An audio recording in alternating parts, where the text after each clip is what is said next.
Fala aí, pessoal. Tudo bem com vocês? Vou começar esse vídeo com uma pergunta. Não sei se é uma pergunta ou uma reflexão. Afinal, será que o Brasil está preparado para essa transformação digital? Eu faço essa pergunta em forma de reflexão. Primeiro que, ao ver a entrevista do Luiz Candleva à revista Empresário Digital, falando sobre a questão do futuro, de como a nossa sociedade enxerga ou não enxerga o futuro.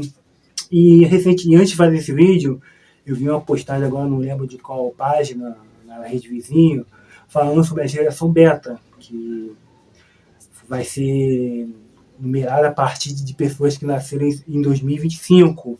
Então a gente vai pegar uma geração que de 2025 e 2040 vai pegar uma geração que vai estar hiperconectada com inteligência artificial, influência de robôs, enfim, a questão climática e sobre a geração Z, que é o debate do momento, e como a geração alfa, né, que a galera não está debatendo sobre a geração alfa, porque daqui a provavelmente boa parte da geração alfa em 3 4 anos vai poder trabalhar, vai poder votar. Então, assim, existe uma parcela da sociedade que ainda não parece está sendo escutado, né?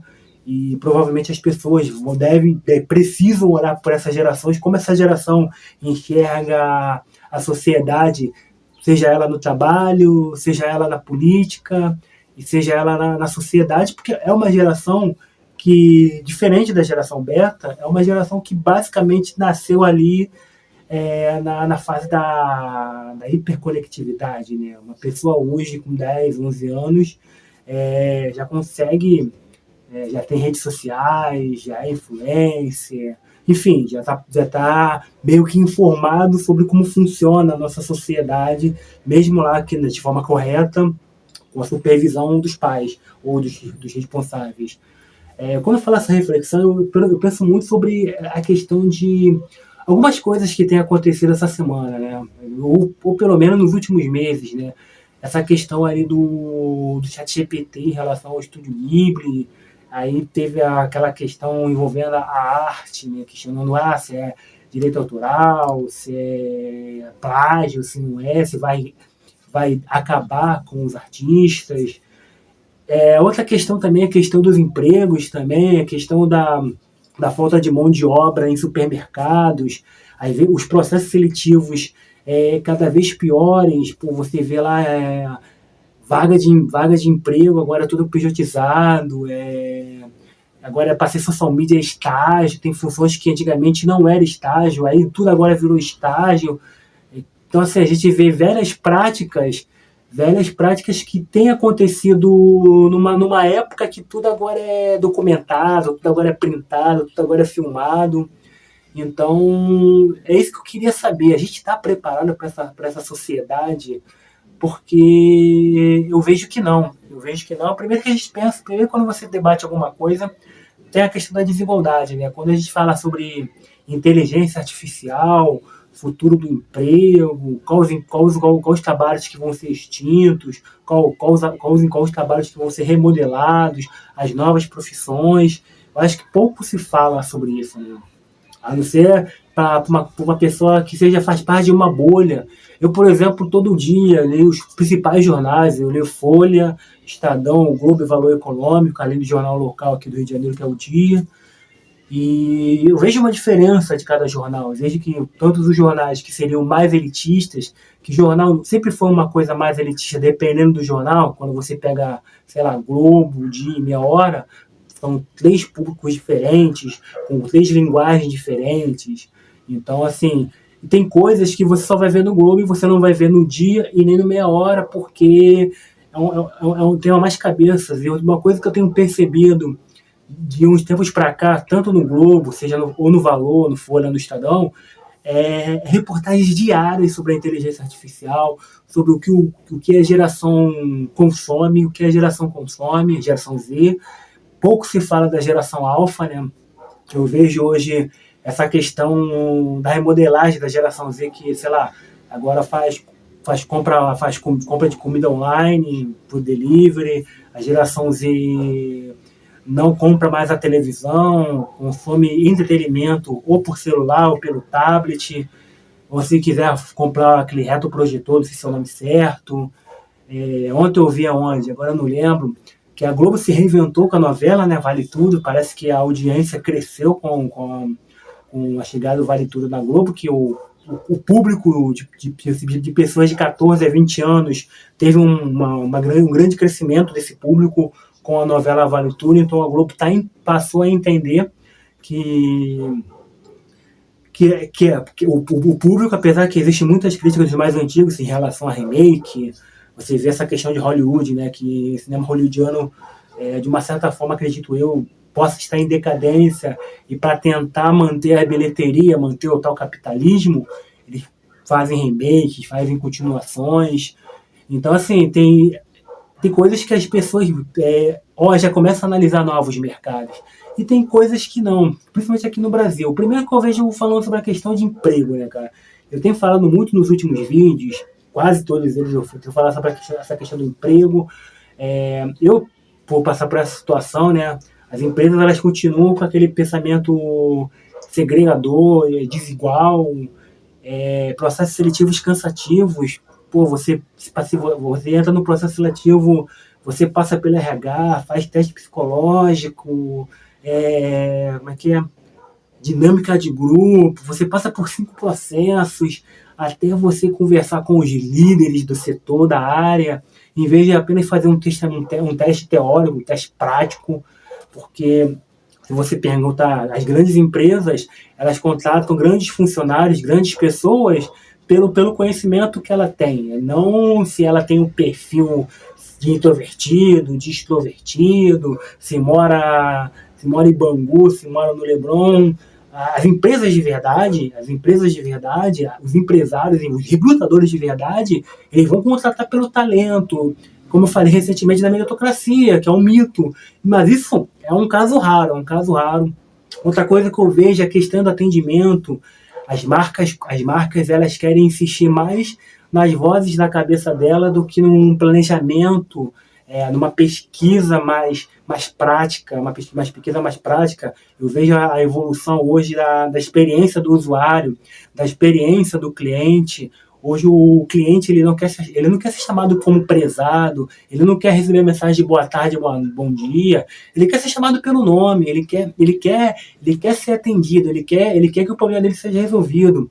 Eu lembro que, meses atrás eu fui retirar uma compra que foi comprado por uma pessoa lá no Maranhão, e, eles estavam exigindo uma opção de coisa, a pessoa lá no Maranhão seguiu os passos que eles deram, aí não estava atualizado, estava com toda a documentação, com tudo, e eu ainda falei assim, irmão, se eu não conseguir, é só a pessoa que mora no Maranhão que vai poder tirar, eu moro no Rio. Ela é só isso, ou seja, eles não criaram uma exceção, que às vezes quando você pensa em experiência do cliente, a repetição, às vezes, nem é o padrão, porque você vai encontrar casos que você precisa sambar conforme o ritmo pede. E não são casos isolados, quer dizer, são casos isolados, mas não é uma coisa que vai acontecer sempre.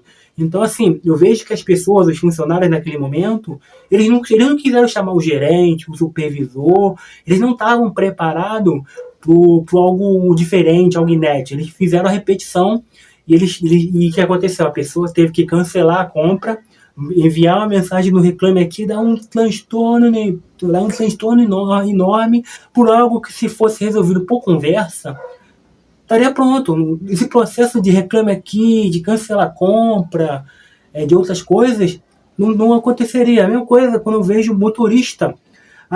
Recentemente, não estou falando que eu sou a favor ou contra, não. Os entregadores do iFood numa tal cidade que agora não lembro, tava em greve, estavam exigindo. Cara, eles não estão aí para vocês. E isso não é achismo, não, cara. Eu vi uma garota lá, acho que é Simi, que fez uma feira, que foi numa feira lá na China, cara. Ela estava apresentando lá um robô que estava fazendo link, ou seja, o bartender pode estar ameaçado no futuro, porque se você pedir, sei lá, Blood Mary, não sei se é o nome certo, para um robô, o robô vai lá e vai fazer. O próprio Bill Gates fala dos médicos que pode ser extinto. Eu acredito que as profissões, como o próprio Ricardo Amorim, o cara lá esqueci o nome dele, Rico, no meio mensagem essa semana lá no podcast, falou que o pensamento criativo, ele vai ser importante. O cara que seguir as tendências, entender o mercado, que é a inteligência artificial, que é a análise de dados, que é a pesquisa de mercado, a questão da disrupção, porque o brasileiro ele é conservador. Quando eu falo conservador, não é o conservador de política, não, é o conservador de conservar o antigo. Se você entrar numa roda de conversa e falar, pô, talvez é isso, ele vai falar alguma coisa, não, porque daqui a 20, 30 anos atrás era isso, funciona isso, eu acredito que não vai mudar. E o futuro, mano, o futuro hoje como é que as pessoas falam, é logo ali. O próprio José Salib fala que o longo prazo hoje é 2 anos, não é mais, sei lá, 10, 20 anos. Hoje, para você planejar uma ideia, projetar isso, mano, você precisa pensar numa gestão ágil, você precisa ter as melhores pessoas ao seu lado para que esse projeto funcione, porque se você não tem as pessoas certas, o teu concorrente, ou o cara que tenha mais visão que você, ele vai pegar essas pessoas e vai te derrubar. Como eu falei no último vídeo, da questão da padaria. O cara tá vendendo pão, mas ele não quer vender outras coisas, aí chega um outro cara lá, cria uma padaria gourmet e quebra essa padaria antiga. Essa é a questão. A gente não está preparado para esse tipo de debate. A gente quer enfrentar o que vai acontecer no futuro. Não adianta falar, como eu vejo o YouTube da parte musical, falando que não vou divulgar o artista que usa capa de inteligência artificial, porque daqui a 10 anos, 90% dos artistas, 90% das capas de CDs, de LPs, ou sei lá, no Spotify, vão ser capas feitas pela inteligência artificial, ou pior, ou feita por inteligência artificial e com detalhes finais do ilustrador. Então, assim, se você hoje não quer divulgar serviço, a arte de 5%, você não vai divulgar mais de ninguém daqui a 10, 15 anos. Então, assim, eu falo muito dessa questão de adaptação. Eu vejo que o brasileiro ele não quer se adaptar. Ele não quer se adaptar. A gente ainda em 2025, a gente está convivendo com processos do século XX. A gente está vivendo com o processo da terceira revolução industrial. A gente está na quarta revolução industrial. Já ouvi uma pessoa falando hoje que a gente pode estar entrando para a quinta revolução industrial. E a gente está parado no tempo. A gente está achando que, sei lá, CLT é a solução, que emprego é a solução. E hoje, quase todo mundo tem criticado a CLT, tem criticado o modelo de trabalho de hoje. Não existe mais essa questão de você bater ponto, trabalhar 8 horas, de pressionar. Às vezes você faz uma coisa, acho que foi o Chocolate, que é o YouTube. Ele falou que ele estava trabalhando como editor de vídeo da empresa, porque a empresa queria editor de vídeo no CapCut, no celular. Mas a empresa queria que ele estivesse presente na empresa, algo que ele poderia fazer em casa, na praia, na praça. Então, assim, a gente não está se adaptando a essas novas tecnologias. Eu não sei se a gente um dia se adaptou, né? Porque o Brasil, em muitas coisas, se atrasa muita coisa. E às vezes, eu falo de um país. Eu estou falando de país, até de um continente que foi, sei lá, pioneiro em muita coisa. O Brasil, essa questão de liga de futebol, foi pioneiro antes da própria Premier League, com o Clube dos 13. A questão de um torneio intercontinental, a América do Sul foi pioneira com a Sul-Americana, que a própria Liga dos Campeões foi lá e copiou esse modelo. E hoje, quando a gente copia o que está de ruim nesses modelos. A gente não consegue usar a teoria do livro Robert como artista, de copiar o que é o certo e aprimorar para a nossa cultura. A gente não quer, a gente quer copiar a cultura deles e quer implementar na nossa cultura, que é diferente. Então, assim, o brasileiro, além de não se adaptar à sua cultura, a seguir a sua cultura, quer copiar a cultura dos outros. e acha que vai dar certo. Você vê hoje o próprio Raul Justilori criticando pra caramba a arquitetura brasileira, que pô, sempre foi elogiada, premiada, pô, Curitiba foi motivo de estudo, de pesquisa para diversas cidades do mundo. E hoje, nenhuma cidade do Brasil consegue fazer algo diferenciado que seja seguido por outras cidades do mundo. E a gente está seguindo o que? Orlando, Dubai, coisas fracas, coisas pobres. Então, assim, a gente quer copiar o feio, o sujo, sei lá, o ultrapassado. A gente não consegue inovar, a gente não consegue ser disruptivo, ser diferente. A gente quer ficar preso na nossa caixinha e o que vai acontecer? Essa caixinha ela vai ser fechada, você vai virar folclore, você vai virar passado. Eu estava conversando com um colega hoje, na década de 90, Rio de Janeiro, cidade do Rio de Janeiro, era muito forte nas festas juninas. As festas juninas aqui na Zona Oeste do Rio, na década de 90, eram fortes, tinham quadrilhas de dança, melhor falar, quadrilhas de dança, que eram conhecidas no estado todo, dançavam em vários lugares. E cadê essas festas juninas? Cadê essas festas juninas? Eu vejo agora o próprio Renê, o voz da comunidade, que está tentando resgatar essas festas juninas. Hoje, por exemplo, o edital do governo do estado, que vai investir, sei lá, em mais de 50 projetos de festas juninas. Eu pergunto, pô, se demora ele vai chegar nem a 10. E aqui na Zona Oeste não vai chegar nem a nenhum, porque ninguém quer investir em cultura, ninguém quer investir em espaço público. A gente quer ficar preso muito no nosso passado e esperar que a merda aconteça. E vai acontecer, infelizmente. Eu tenho previsto não, eu tenho estudado algumas coisas aqui onde eu moro, devido à reportagem da Berenice, do Tempo Real, sobre a questão da moradia do Rio Vive Centro, que 23% das pessoas que estão se mudando para o centro é da Zona Oeste.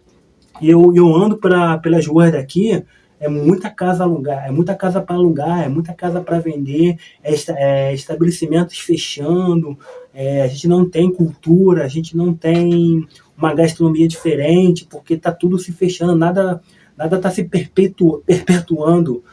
Essas coisas, porque às vezes é seguir aquela linha de não ser diferente, de fazer algo diferente. Aquela coisa que é o padrão, que é o próprio Sebrae. Em 2 anos essas empresas quebram. Ou as empresas antigas não querem se adaptar, querem ficar presas há 10, 20 anos. Há 10, 20 anos aqui em Bangu, por exemplo, não tinha shopping, não tinha Netflix, o modelo de consumo era outro, a história era outra, o contexto era outro. E isso acontece no Brasil em diversos lugares, no próprio país, a questão de emprego, a questão de como você vai empregar, como você vai tratar seu empregado, como você vai gerir seu negócio, como você vai gerir a sua vida e como você vai tratar o seu cliente, como você vai vender o seu produto, como vender o seu produto, de que jeito, como será o seu produto. Esse produto é o que você vende ou é o desejo da pessoa? Então, algumas perguntas a gente precisa entender para si, às vezes, por que o meu projeto não dá certo, por que eu quebrei, porque há 10 anos aqui era cheio e hoje é vazio, porque eu não vou quebrar, porque eu não vou fazer algo novo porque ali na esquina está funcionando, dá certo. Então, assim, são algumas perguntas que a gente precisa questionar. A gente está preparado para isso? Porque se a gente não se adaptar, ficar lutando contra, quem vai ficar atrasado é a gente, cara. É a gente, infelizmente. E eu não estou falando isso não é uma opinião. Isso não é uma opinião. Isso não é um achismo. Você vê, tudo que você falar, tudo que eu falei aqui, pesquisar no Google, no chat GPT ou em qualquer lugar de busca, inteligência artificial, e buscar as fontes, vai vir fontes de grandes jornais, de grandes mídias, de grandes especialistas. Então, assim, a gente precisa pensar o futuro. A gente precisa pensar o futuro. Mas eu pergunto a vocês, você pensa o futuro? E, de novo, como no início do vídeo, estamos preparados para essa transformação? O que será da gente se a gente não mudar esse pensamento? É sobre isso que eu estou falando. Valeu? Tamo junto.